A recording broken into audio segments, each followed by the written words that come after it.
What's going on, friends, and welcome back to another video. Today we're talking about letters and their sounds. I'm going to be sharing with you some tips and tricks that I used to use in my kindergarten classroom that have now translated to our homeschool that have been super effective and will probably make reinforcing and learning those letter sounds for your little much more enjoyable. If you're not yet familiar with learning styles and all of the things that come along with taking into account what works for our brains specifically and how we learn and retain information, I'll be sharing another video about that. I'm not going to go into too much detail today, but it does have a lot to do with the process in which I teach and have taught in the past, letters and their sounds, and how those letters and their sounds stick to build a solid foundation for reading. So the first tip that I have is going to be tapping into those learning styles.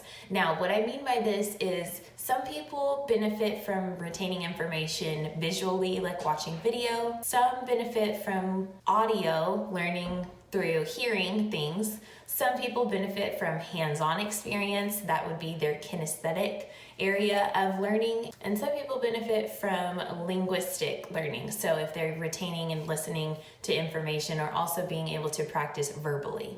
All of these styles are going to be incorporated in the process that I'm going to be sharing with you today. Now, this is because it's easier for our brains to hold on to those experiences, especially whenever those topics are given to us in ways that really speak to our brain in particular. Not only are we taught to learn the alphabet in a song that doesn't really make sense, and a lot of kids will end up saying A, B, C, D, E, F, G, H, I, J, K, L, M, N, O. And if you ask a little kid, what does L, M, N, O mean? Or how many letters are in L, M, N, O? A lot of them can't really tell you the correct answer. So it's important that we're breaking down the alphabet in different ways than just seeing the letters, different ways than just singing the song, so that it will be effective and carry over into learning to read, which is going to be the next step of your little's growth. Now, speaking of steps, I'm going to share a little visual pyramid of how my teaching brain sees learning to read. Now, at the bottom, you'll see that letters and their sounds are the biggest chunk. This is going to build the foundation, and then your child will move on to reading short 3-letter words to get started with talking about vowels and all that jazz. We're not going to get there yet. That will be part 2 of the video. So today we're going to talk about letters and their sounds. So you and your littles see letters everywhere, on their cereal boxes, when you go through the drive-thru, when you stop at a stop sign, when you show up at the grocery store. They are constantly seeing and recognizing things that are familiar to them. So by linking what you are teaching and new information to what they already know, it's going to be easy for them to understand. So for example, if I say McDonald's, let's look at the sign of McDonald's and see that there's an M at the beginning, and then that is how they will start to associate, well, yeah, we always see that M, those golden arches, but to link a sound with the letter M is now taking that next step. By associating the visual M, or the golden arches in this example, with the sound, now we're starting to see that, hey, maybe all these other letters have sounds. And that's what I'm going to be jumping into today, of creating a routine that will help to do that with the entire alphabet. Now, whenever I was teaching kindergarten, this was like the very first thing I would do in the morning, and it was kind of part of our morning routine as a whole. So I have incorporated that in my homeschooling setting to be part of just our regular phonics and reading. So this is something that you can do and knock out with your kid just like that. I would suggest having either like magnetic letters or a board that you can write on that will stay up and be visual, so that you can go back and review as you move on. So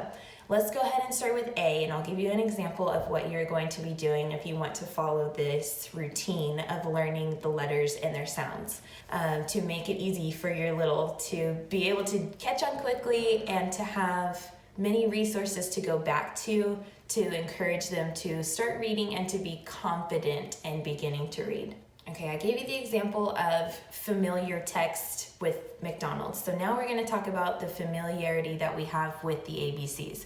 So for example, if I hold up the letter A or I write the letter A, now my child is going to see the letter A, and then I'm going to incorporate a sound. So we would say A says ah. And now you can talk about, give me some examples of words you know that start with ah. So apple, alligator, whatever, ant. That's kind of a tough one, but I would choose something where the sound is very apparent. The sound that you're wanting to go for is very apparent. It's not a tricky one, like for example, the C's in circle. Don't do something like that. Do something where the sound that you're going for to teach them initially is very apparent. So apple, for example. And now you have the letter, you have the sound. The next thing you're going to do is pick with your child, have them pick, so it is part of their thinking as well. They're taking ownership, and it will be easier for them to follow along as you go. So they're going to pick a word that you went over that has that sound ah, and a motion that goes with it. Now this motion is important because we're used to seeing the letter, we're used to talking about the sound, but to tie a motion to it, that's now 3 ways that you are able to have your child remember what they're talking about, what you went over. Just a second, let me go turn the heater off. Okay, so as we were saying, you would have the letter, the sound, and emotion that goes with a word. So for example, if we were doing apple, every time that we would talk about A, we would say A says ah, that reminds us of, and then if I had an apple in my hand, then I would have a motion of biting an apple. So then with your child, you would do the motion, do the word review, or do the letter review, do the sound review, talk about how you write the uppercase and the lowercase. So now all of these things are becoming part of your routine. You're building a practice to do all of the letters. So whenever you would move to B, now you would do the exact same thing. So we would talk about B. B says B. Maybe bubbles come up, so you can imagine blowing bubbles, or boxing, I don't know, something like that. And then you would go back and review A, so A, apple, bite your apple. B, bubbles, blow your bubbles. And so every day you'll add on, or every time that you meet, or however you want to incorporate learning the alphabet and their sounds, now you will go through and review those letters. So not only are you building a routine, but you're practicing and you're reviewing each time that you tack on something new. Now, whenever my son, and even when I was teaching kindergarten, whenever we would move on to starting to read 3-letter words, for example, so let's say cat, C-A-T, we would count the sounds, we would talk about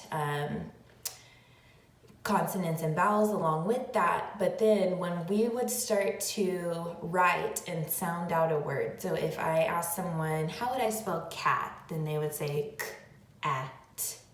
And if anyone got hung up, we had our whiskers for C for cat, so we could do whiskers, apple, and I think we had chosen a top hat. So all I would have to do is this, and that immediately triggers, oh, that's C, because the motion for this is whiskers for cat, C. And so you will start to see all of these little light bulbs going off, and every time that you successfully sound out, break down, work through, remembering what those motions and those sounds and the letters look like, you will see the confidence skyrocketing in your learner. And I promise you this will be something that sticks with them for months and months as they're learning to read and become proficient in letters and their sounds.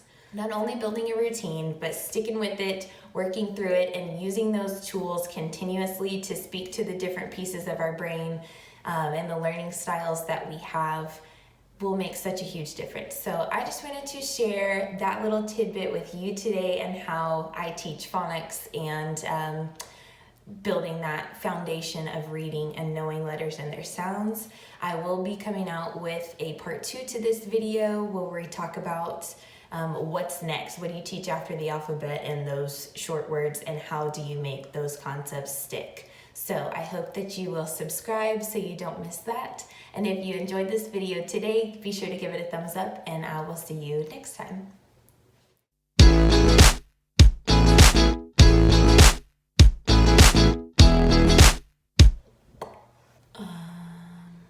What are those called? I cannot effing think. Yeah, we back.